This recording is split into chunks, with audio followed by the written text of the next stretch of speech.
Friends. Voila, we are live.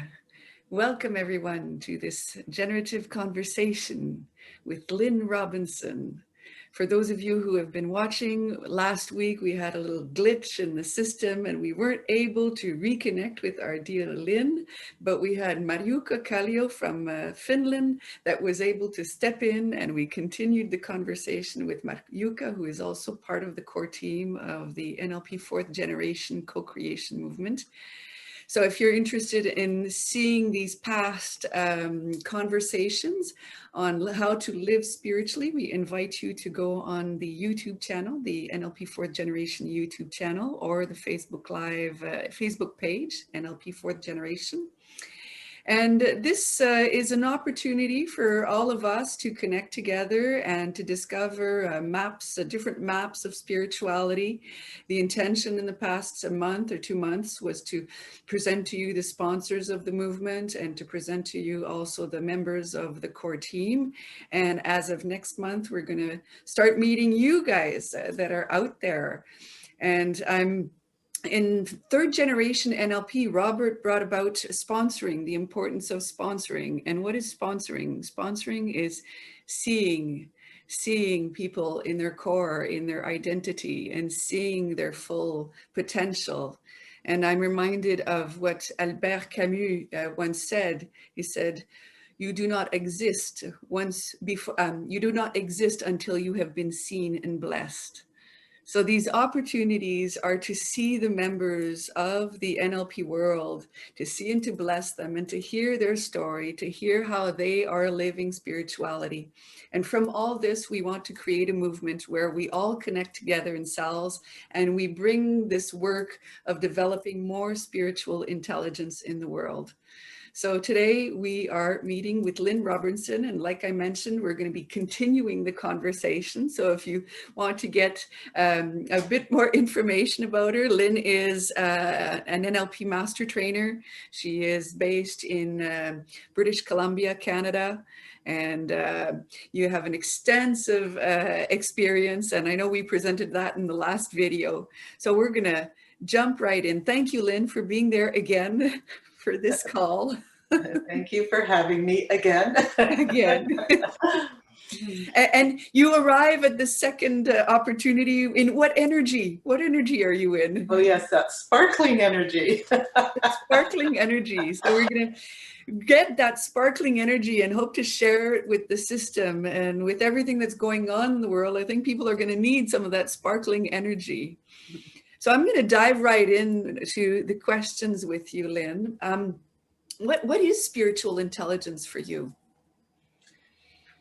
Well, for me, it's really just about living consciously. I think that, we need to be conscious of the smallest things. I think a lot of people focus on the bigger picture or bigger achievements or bigger practices. And for me, it's really the simplicity. It's about living your life moment by moment. Every word we speak, every action we take, every reaction, that we're kind and loving and conscious of what we're saying and doing. So again, I think I've mentioned before, I have a very simplistic view of spirituality, really, because I think it's simple. I think it is about being kind and loving. And that's where I think too, in terms of spiritual intelligence, I've always seen NLP as that vehicle to be able to remove the dense vibration. We know now through quantum physics and that everything has a vibration, has a frequency. And with any negative emotions, anger and sadness and frustration, it has a dense frequency, and because of that, we cannot really bring in that higher frequency, that lighter frequency. And so for me, NLP has always been the vehicle right from the beginning. Nobody ever said this, but with my own made up story, I could just imagine those dense frequencies, the negative emotions just kind of disappearing as we use the processes and do the healing, allowing for that higher frequency to really come into our body. So I think with that, then spiritual intelligence is just a natural response. So it seems that when are you calling in that higher frequency? What do you do to greet that higher frequency? I don't know that I have really formal ways of doing things, but when you said that, I mean, it really does remind me of, I will just have times when I just have this feeling that I just need to close my eyes. And so with that, I always get the sense that I need to close my eyes because there's something that I need to integrate. And it's not that I get messages or get, know anything, but I just trust that when I get that feeling, it's not because I'm tired, it can just come on me at any time. And so I just do my best to honor it. And yeah. How would you describe that something? Because you keep doing that gesture, something is coming. What is that something? I guess perhaps it's a quiet feeling or a feeling of peace. In a way, it's emptiness, but fullness. I don't know if that makes any sense, but it is a feeling, but not a big feeling. Just, yeah, I really feel that for me, I do meditate and I do imagine taking my consciousness up into, as Deepak Chopra suggests, the place of pure potentiality. Joe Dispenza takes us out into the darkness. And so I do that as well. But more than that, I feel I'm always bringing something in so that I can be it and I can live it. When I go out here, I feel like I'm gathering from this place of infinite possibility. And so it's all there. But for me, it's about always bringing everything in. And it's not about hanging out there, which is why I don't really have a formal time to meditate or way of meditating. I mean, sometimes I feel inspired to, so I might listen to Joe Dispenza and take myself off, into some beautiful place. But generally speaking, I seem to really just want to be down here and living it down here, not escaping out there. And that's something. When you say that's something that is also, it's empty, but at the same time it's full, and there's like peace and silence. Is it always the same? What that's something that comes in, or is it different? It's always the same. And so what you're triggering now is me. Actually, what I asked to bring in is divine love, divine presence, divine intelligence, divine healing. So I guess I've just asked for that enough times that perhaps when I get this sense to close my eyes, that without me eliciting something, it must be time to just bring something in. But that is what I ask for always, is to bring in so that I can be a representation of that, I guess. So divine love, divine presence, divine healing. Divine intelligence. Divine intelligence. And if you had to put what would you see when that comes in? Is there a color or a shape or? Yeah, I don't represent it. I don't see anything really. I mean, I suppose if I stop and check. I would feel like it's a flow of light, and within that light is this frequency. That's what I would say. So in this light, there's a frequency of divine love, divine presence, divine healing, divine intelligence. Mm-hmm. Yeah. So again, I'm really quite simplistic in all of it. You know, I kind of just request the same stuff all the time. And when you say all the time, what's all the time? Well, I guess whenever I just feel like doing it. But I suppose I do start my day.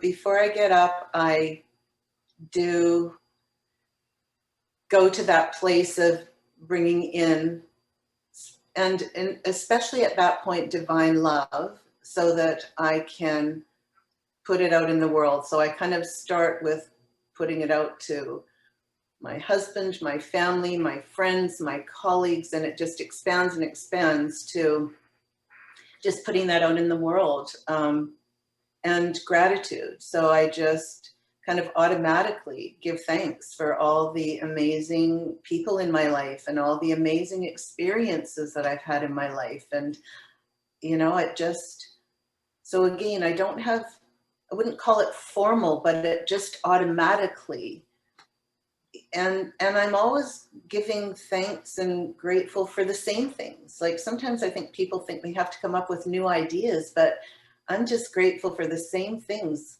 over and over and over. And I do feel blessed. I feel like I've had, and having said that, I could also tell you about many major challenges I've had, but I really feel blessed for everything in my life and the people in my life and the experiences. So yeah, so even if you are blessed and you feel blessed, you do have a human experience, you do have challenges. Yes, absolutely. And how does this prepare you for those, or how does this help? Does it make a difference? I think it's just all a combination, because I think that for me, again, I've had experiences where I've had the time to be able to integrate. And so I don't feel a separation. So one of the things, I think you probably know, but I had cancer a second time actually in 2006. And so they wanted to do all kinds of things. Actually, I had surgery just to have a lump removed, but then they said they missed, and they wanted me back in, and they wanted to do more surgery, and they wanted to do chemo and radiation and all kinds of things. And I just got this sense that it wasn't the right thing for me to do. And so I looked at healing my body myself, or thought about it, talked with my family about it, because it was a big decision. But sometimes I do get this little voice in my head that gives me advice or challenges my thoughts. And so this little voice said, well, you know, if you don't heal your body, then, you know, you say you believe all of this stuff, that we can heal our body, and that, you know, all the amazing things that we teach through NLP and through other modalities. And so it was kind of like, okay, you say you believe all this stuff, let's see if you believe it. And I got the sense that I would not be able to stand in front of an audience and share what I've been sharing if I didn't kind of, I'll say prove it to myself, but it didn't feel like a proof. It was just, do you believe it or do you not believe it? Here's the deal. And so I decided I would heal my body because I like doing my work and I want to keep teaching what I teach. And it took, it was in 3 months, I decided I didn't want to have any testing for 3 months. I just had a feeling that it would be 3 months. And in 3 months I had testing and I was healthy. And I had an interesting experience actually before that. When I decided to heal my body, my surgeon called me into the office and wanted to tell me all about the options, what he wanted me to do.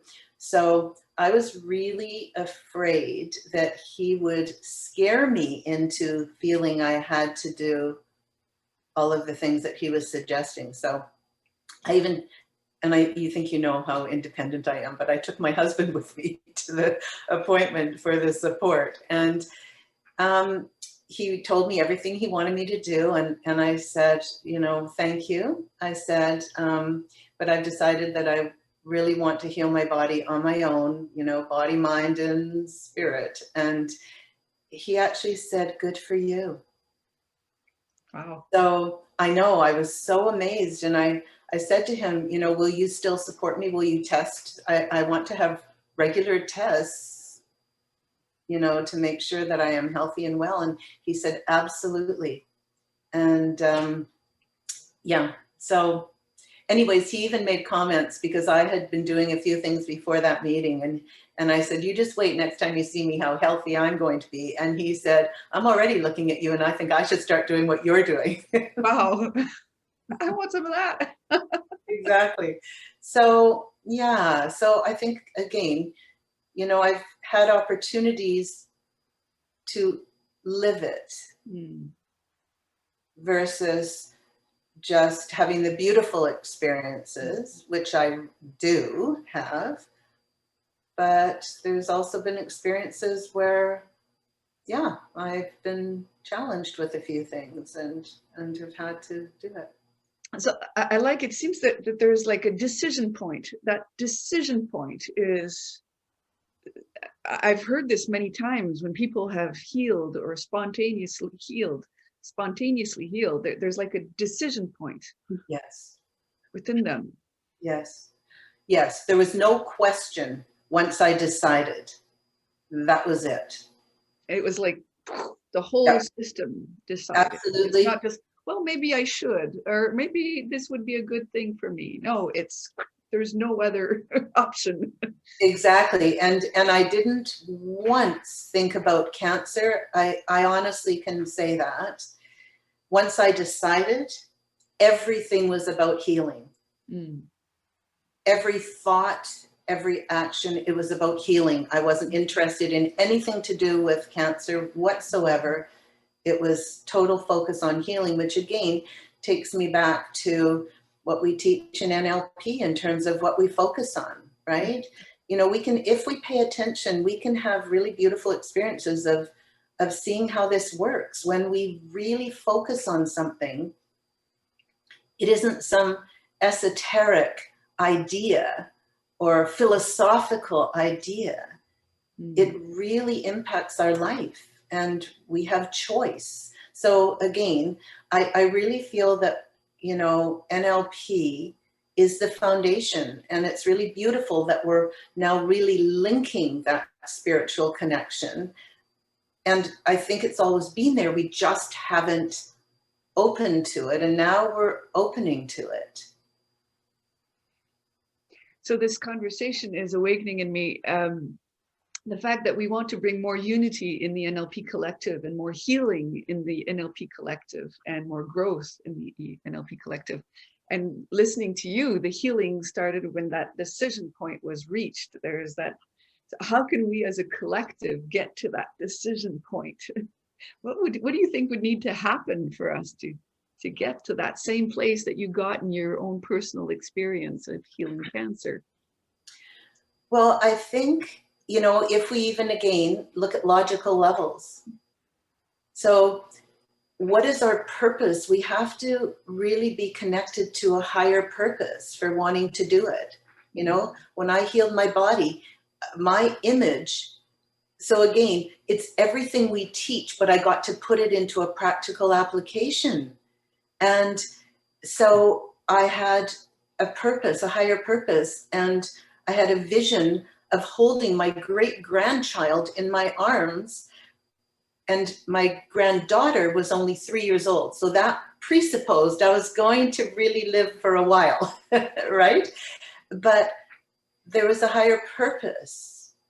beyond just the healing of my body. So it was on all levels. You know, having a higher purpose for it, having a vision for it, knowing who I am at the core, what I stand for, then taking the action that would support me doing that. I really do feel that if we look at what we have within the NLP processes, that everything is there to support us to live a spiritual life. I really believe that. So I think we have to keep going back to basics. And remember, there's a practical application. What are we focusing on? You know, that's the other piece. What do we focus on? You know, at this time right now, a lot of people are really challenged. And not to minimize the challenge, but at the same time, there are good things happening. And I think it takes discipline to choose which of those you're going to look at. It's not that it's easy, but again, maybe it comes down to that decision again. How do I want to feel? And when I really decide that I want to feel good and that I really believe that my thoughts create how I feel, but not only that, that those feelings emanate out into the world. So if we believe any of these things, well, we have opportunities in a very practical way to put them into practice. That's really, really how I feel about it. We have Jonathan asking a question. What was the positive intention of the cancer? Well, do you know what I believed? I didn't ever ask why. I do want to say that. But the positive intention I believed was that my soul could not evolve to the next level without this experience. That's what I believed. Does that answer his question? So I'm always transferring it to the collective. There's a collective soul right now who's going through a challenging time. So maybe we can't move on to the next level until we deal with this challenge together through this pandemic. What do we need to heal? That's the thing. Heal. Right? What do we need to heal?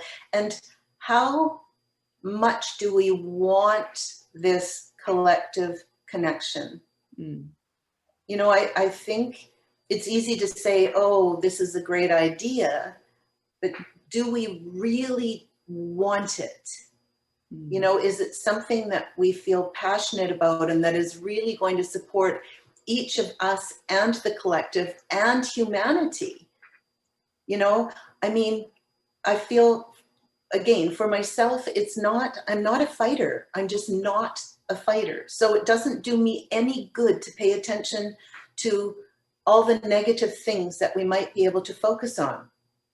So I feel the only thing I can do to contribute is to fill myself with love and be a loving, as much as I can. We're all human, but with the intention of being a kind, loving human being, because if I am, then that is what can go out into the world. So again, if I believe anything I teach, well, then that's got to make a difference. So what if we all did that? And I'm sure there's many, many, many people doing that. But we have to believe that that can make a difference and not focus on the things that we can't do anything about. That's, again, my perspective. It's not to pretend it isn't happening. It's to believe that where my focus is counts. I don't know if that makes any sense. But... Totally. And I love to hold the vision where we can all be in our loving kindness as a whole, as a humanity, and as an NLP collective. So I guess the question is, what do we need to do? What do we need to do?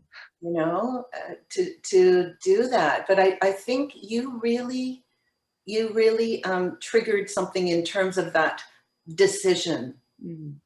When you said that, I think these are the important pieces to start with. And again, perhaps it's that higher logical levels and And maybe we jump down too quickly into the action pieces when in fact we haven't done the work we need to do on those higher levels, because again, our actions follow the higher levels. So if we can take care of the higher levels, then it should mean that our behavior, that it will be easy for us to be that, you know? I mean, often I challenge myself, and I suggest that my students do the same, from the perspective of, you know, if I say this is who I am, does what I'm about to say or do represent who I say I am at the core? So it's about really challenging moment by moment. I can say I'm a kind, loving person, but then if I am rude or unkind to somebody, well, is that, walking the am I talk. really, exactly, am I really a kind, loving person? Would a kind, loving person do that? So I think if we can find little ways to challenge ourselves too, it kind of stops us if we have those questions that we can ask ourselves. So, you know, again, who am I at the core? And if I say this is who I am, then how would I behave? Because each of us can only monitor ourselves. We know that, right? It's good to be reminded, because I think sometimes there's things that make us stray and we forget. Yes. Because there's an intention, we want that. Yes. But sometimes we sway. So we need to be reminded. I think so. And I do think that if we can keep it simple in terms of really what we deeply desire, and that's one thing about, you know, the experiences we're having now. A lot of people have the opportunity to do more introspection than we've had time to do before. And I think that introspection is really important. And so I don't think it has to be complicated. I really, really don't. I think if we look at focus, what do we focus our attention on? You know, who are we at the core? What is it we really want to do and be in the world? How do we want to feel? How do we want to live our life? Not the details, but chunking up to those higher levels of logical levels. I think that it can be kept quite simple. I really believe that. We have another question from our dear Jonathan, who's wondering, could a cancer therefore be an unexpressed emotion? What are your thoughts on that? Yeah, I'm sure it could.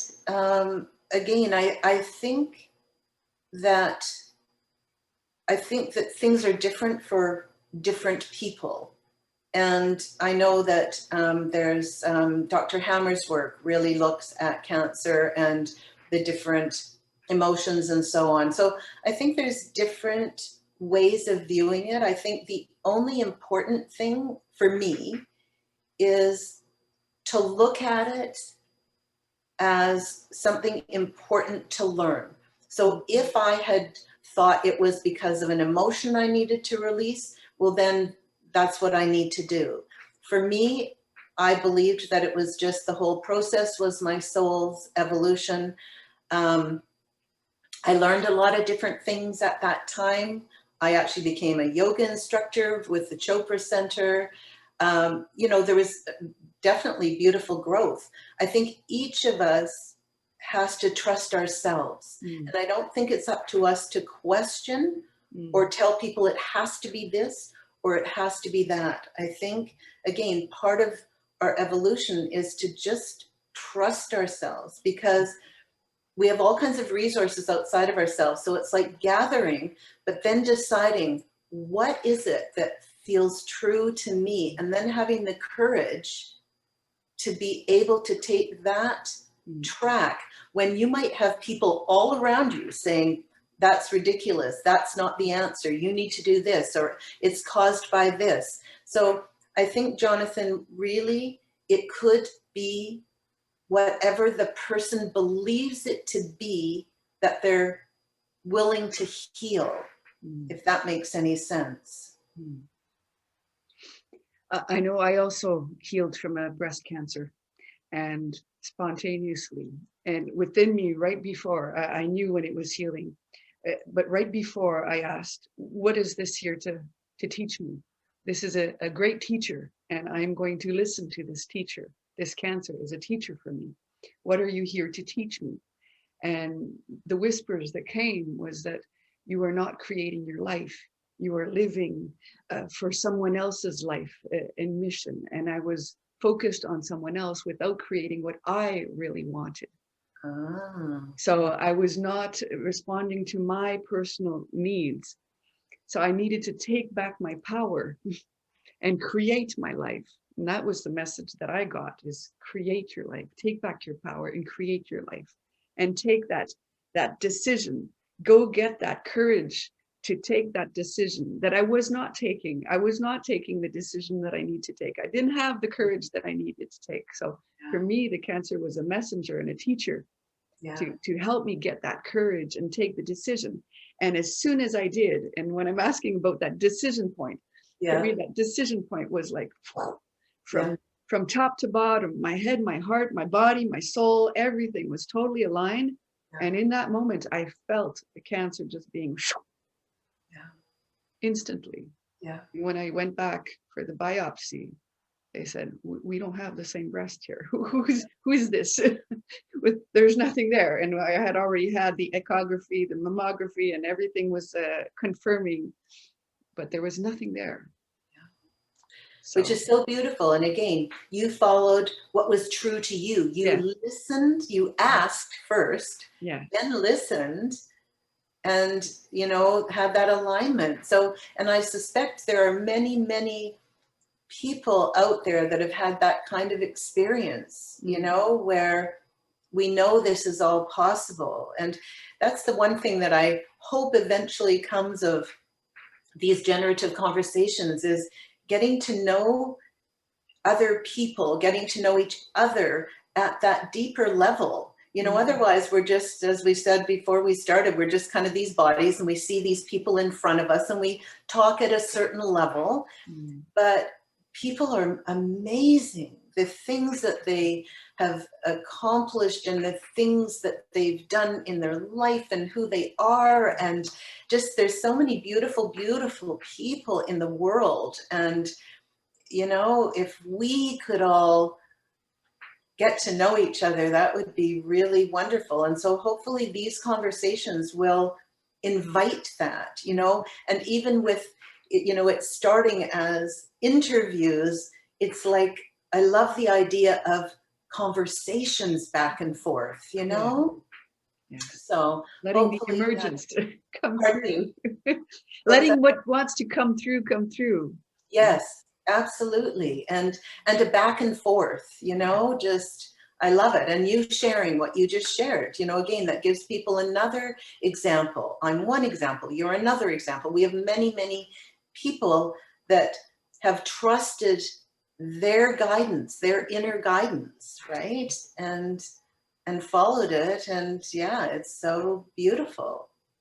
I mean, we're pretty amazing. The human body is really amazing. Just, What were you going to say? Is there something that you've been doing differently for the past year since the pandemic?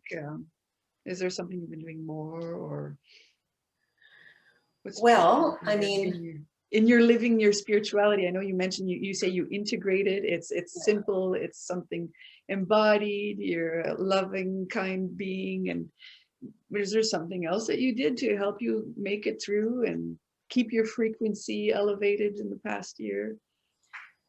Well, I think there's a couple of things. So for me, being in nature really is just an incredible experience. And we live a block from the ocean, and we are 10 minutes from a beautiful forest. Well, actually in two directions. We've got forests around us where we can have these beautiful walks in the forest. And so that nourishes my soul. Just walking into the forest, just something happens. And, you know, so I would say that. Now, I've always done it, but I had more time to do it.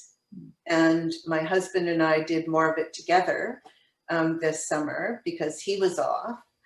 But I think, again, a lot of it does go back to, so there was a time, I guess more in the beginning, where I was frustrated and angry about, you know, what was going on and being told what to do. And I don't even remember now because it's gone, but at the time, I know it was not who I normally am. I'm not used to feeling like that. And I paid more attention to what I would call the negative things going on. And then one morning I woke up and I felt hopeless and just not like myself, as I say. And I just thought, okay, you know, this has got to change. And so again, simply deciding that, and then going back to ignoring, because since the 80s, by the way, I haven't watched the news, paid attention to the news. And 80s. Okay. Did I hear correctly? Yes, the 80s, since the 80s. And so I haven't paid attention. And I've somehow made it to this age, okay, and having a successful business and working in corporate, and where you'd think I need to know some things that are going on, but it hasn't harmed me at all. But anyways, I noticed that I hadn't been doing that. I'd been paying more attention to the news and the negativity, I guess because it was something new, but I just had to stop. I had to stop and go back to focusing on my life and what I could do. And I couldn't be sending love out into the world if I was upset about all of this. And I felt the only thing I could do was that. Mm-hmm. So I had to just go back. So in effect, it was back to what I normally do. I got pulled off track, but then coming back to the way I normally focus on, you know, I have a beautiful life. I live in a beautiful place. It's not ignoring that other people aren't, but it's keeping my vibration at a place where I actually can do something to help other people. And so I had to just get back on track and stop paying attention to that. Now, I can still tell you, I know what the regulations are because my kids will, you know, let me know that you have to wear a mask here and you have to, but I don't pay attention and I'm okay. I can still comply with everything, but I don't have to get involved because I can't do anything about most of the things. I can only be the best human being that I can be. Other people might have other things they can do, which is wonderful. For me, this is what I need to do to feel I can contribute to the well-being of our planet. So really listening to what nourishes your soul. So you mentioned walking in nature and being in nature and cutting the news is good things to keep your vibration and frequency elevated.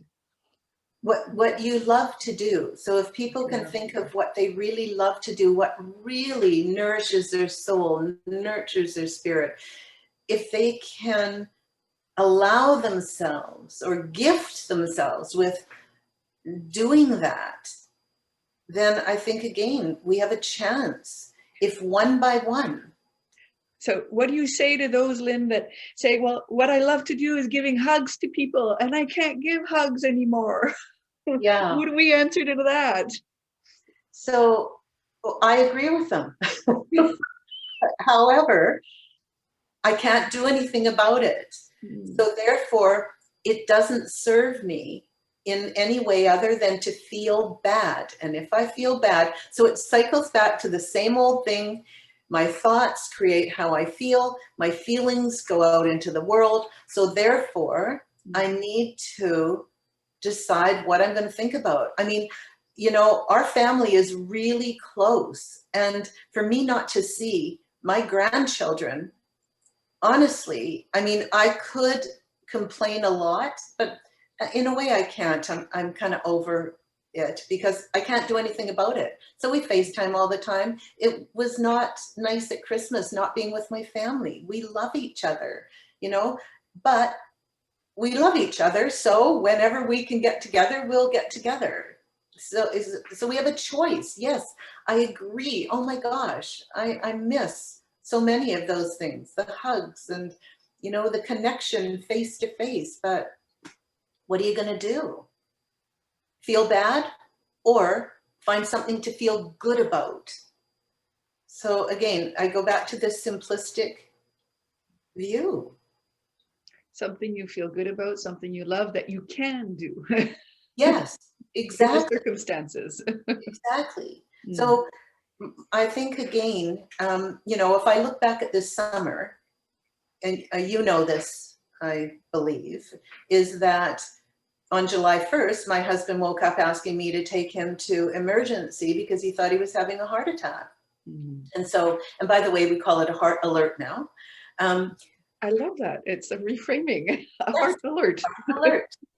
And so, as it turned out, he was correct and had to have 4 stents put in, and it was a complete shock. It just came out of nowhere, but he had been very stressed because he's a prof at the university, and he had to, within a day or two, put everything online.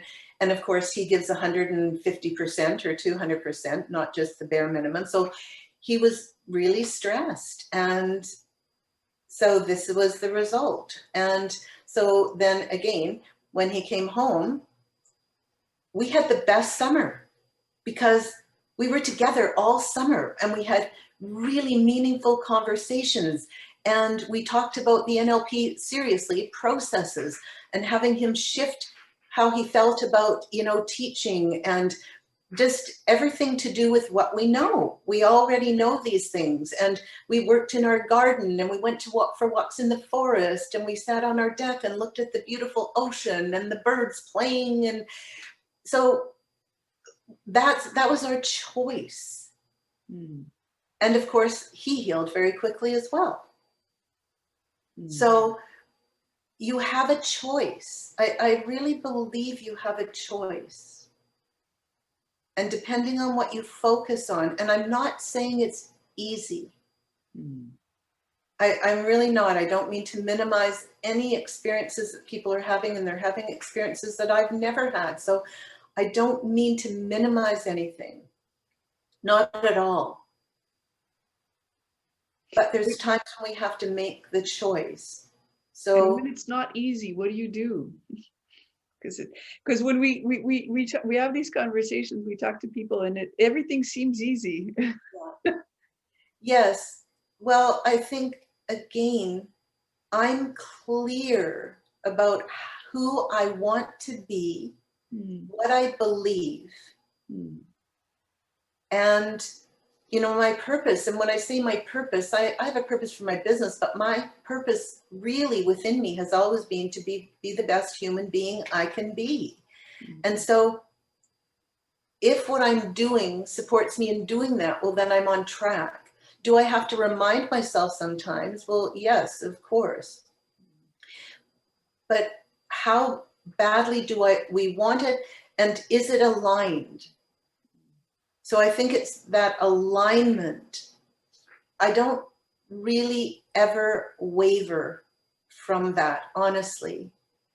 I feel blessed though, again, because I've had different experiences like being taken into the light during my surgery. That totally gave me something that has stayed with me ever since then.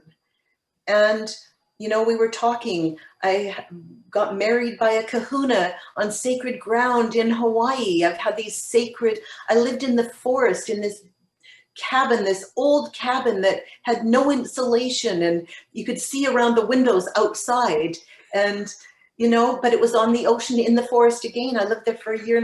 Well, every day I still had a corporate job. I went to work, but this cabin came into my life. I leased my house, came to this cabin, and hung out in the forest in this amazing place where I was able to focus on healing and growth and my spiritual, integration. So I feel blessed in so many ways. And I tend to focus on those versus the other things I could share with you that I sincerely can't be bothered. See, I believe that we are meant to be happy. And so consequently, if I'm not happy, and I believe we're meant to be happy, I'm going to search for what will allow me to be happy. If I believe life is just the pits and just, nothing's good and we're meant to be challenged and whatever, well, I'm not going to look for resolution. So I think that served me well too. I don't know why I believed that, but I just believe we're meant to be happy. And so if I'm not happy, it doesn't feel right. And I need to figure out, well, then what do I need to do within myself to feel happy? I call that the creative tension between where you are and where you want to be. You're meant to be. There's like a creative tension. What are you going to do with that creative tension? Exactly. You can use it as, it can be stressful, or it can be awakening your curiosity and your openness and your desire to explore new ways and new things. So what do we do with that tension? Exactly. And I think the more we're willing, so I think one other possibility is that sometimes what happens is people learn things and then they think they've got it because they've got it intellectually. And so then they're off to learn something else, and then they take another course, and then they take another course without really integrating what they've learned. So again, back to that integration word, for me, it's about the integration. It's not just learning it intellectually. We have to take the time to put in the practice. So even though I say to you now that I don't have a formal practice of things, I have over time really integrated each thing. So, even Reiki. So I'm a Reiki master. Well, when we lived in the cabin, my husband and I, every single day, we would come home from work and we would check our energy centers to see what was in and out of balance. And we would give Reiki to each other and then recheck them. We did that every day. So it just becomes natural, right? So now when I wake up in the morning and when I go to sleep, my hands are on my body, Reikiing myself. I don't even intentionally decide that I'm going to do it. It's just, that's what I do, right? So unconscious competence, you do it. So I don't think it's something special. I think it's that everybody can do it, but we're so bombarded with all these amazing, wonderful new things to learn that we don't necessarily integrate before we move on to the next wonderful thing to learn.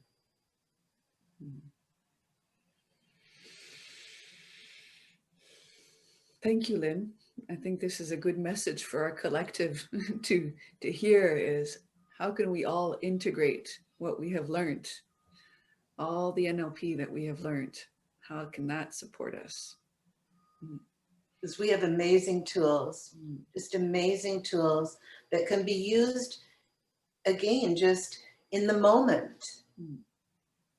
If we're not feeling good in the moment, then the question is, what can I do? Can I change my submodalities? Can I reframe it? Can I step into my power circle? What can I do in this moment to change that? We've got so many things to draw from. Just through this conversation with you, we see how you have integrated it, how you come back to the logical levels, the higher purpose, how you reframe instead of a heart attack, it's a heart alert.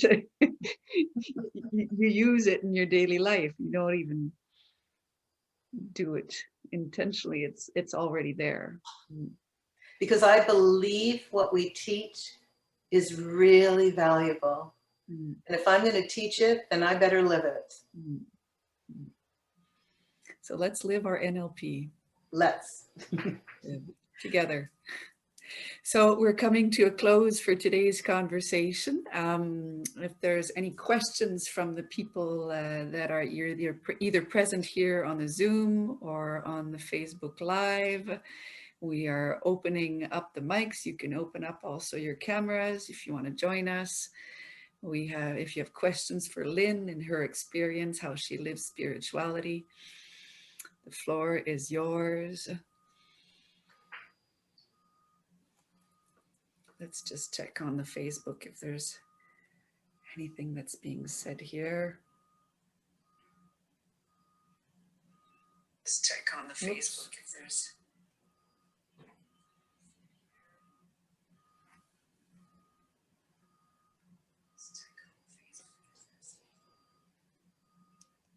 Okay, there's a question here. I'm trying to understand.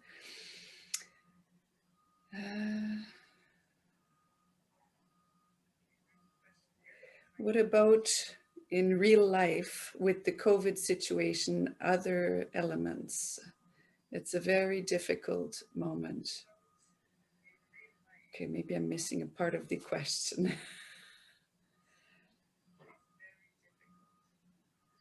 Okay, we have comments here. When you live in the light, the dark disappears.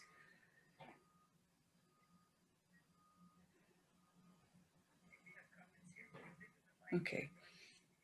I'm not understanding the full question, but maybe we can reframe the question. Is there, what about when we really live in the COVID situation? Are there other elements that we can use when we're living a difficult moment? I think you've shared many pearls of wisdom, dear Lynn, but do you have any other comments when someone's living a very, very difficult moment at this time? Well, I think, again, really acknowledging that that is the truth. So the truth is that it is a challenging, difficult time. Mm. We cannot pretend it isn't. But I guess the only thing I would say, which I've probably said already, is just within that to find the gifts in your life, and not the gifts within what's going on necessarily, but the gifts in your life. Is there someone you can just, think about that you love deeply, or something that makes you happy? And even kind of having that ready, at the ready. So as an example, for me, I at the ready have in my mind, if I'm feeling bad or I know I have to, be in a certain state, then I will think of my grandchildren. So I have that right there. I don't have to wonder what makes me happy. It's like, boom. And I have to change my state. So I think it's just about realizing that it's our state. If we want to be healthy and well and serve others and ourselves, then it is important what we focus our attention on. And again, not that it's easy, and yes, this is a challenging time, but what is it that, I don't know if this is a woman or, pardon me? I think it's a man. So, what he can do. So what is it in your life that you can be grateful for? And then is there anything you can do to support the current situations? Like I said, for me, I believe my role is really to share love through being it as much as I can, bringing it in. Maybe there's something you can do to support in a different way, to feel good about it. But acknowledge it is a challenge. This is unprecedented. We have never seen this before in our lifetime. So be kind to yourself, and then really do your best to focus on something that makes your heart sing, that in spite of what's going on one, in one spot. It's so one of the things, so it just reminded me, one of my corporate clients, he had a tendency to focus on the things that weren't working. And so in his office, we set up, in one corner was what he wasn't happy about. And then the other corner was solution. So problem solution. And so literally we would have him recognize that he was looking in problem corner and all he had to do was turn, because solution corner was right over there as well. So, you know, even just using that kind of process. So whatever you can find that will allow you to think different thoughts so that the chemicals that run through your beautiful body can support you in your health and well-being, and then see how that can help others. It reminds me of a situation that happened to a friend of mine. Her son was really, really ill, and he was actually had so many operations since his birth, and he was around 12 or 13 years old, and he was actually into another operation, and they didn't know if he would wake up. And she's an NLP coach, and she really worked with her son to take care of his state of mind and support him on his journey. And he was actually an ambassador for a big foundation, and they were interviewing him, and they said, how did you make it through? Because he survived, and he's still alive today, and he's in his late teens. And he says, well, my mom told me to find the sunshine moments in the day. And there are days where the sunshine moments were big, like the tip of my finger. And for a 12-year-old boy, his tip of finger was really, really, really small. So even if my sunshine moments in the day were really, really small, I would focus on those. So the sunshine moment could be just the smile on the nurse's face. He would see the smile on someone's face, and that would be his sunshine moment in the day. Beautiful. So finding those sunshine moments, however small that they are the ones that will support us to get through the darkness and the hard times. Absolutely. That's a beautiful, I love that. That's a beautiful way of representing it. So beautiful. Yeah. And I think one other thing I would just like to say before we say goodbye is, I think we have to remember that there are a lot of beautiful, beautiful people in the world. And even though we aren't in front of them in this moment, but to believe that there's all kinds, hundreds, thousands of people just like us, wanting to live a spiritual life, and they're all doing it the same. We just aren't connected to them, right? So I think that's helpful as well, and can be inspiring and uplifting to know that.